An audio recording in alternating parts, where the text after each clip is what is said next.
Sales, এই কথাটা শোনার পরেই আমাদের অধিকাংশ মানুষের মাথায় আসে সেলস, এসব কাজ তো গরিব লোকেরা করে। এসব কাজ যারা পড়াশোনা জানে না বা যারা বেশি ভালো কিছু করতে পারেনি তারা হয়তো এই সেলসের কাজ করে। আমরা তো অনেক কিছু জানি, আমরা অনেক পড়াশোনা করেছি, আমাদের সেলসের জিনিসের না দরকার নেই।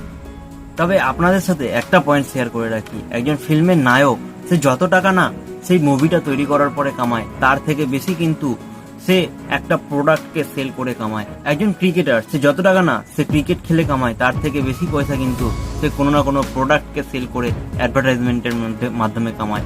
আপনি দেখে নিন যারা টিভিতে অ্যাডভার্টাইজমেন্ট করছে তারা কি মনে হয় আপনার থেকে খুব পড়াশোনা কম জানে? অবশ্যই না।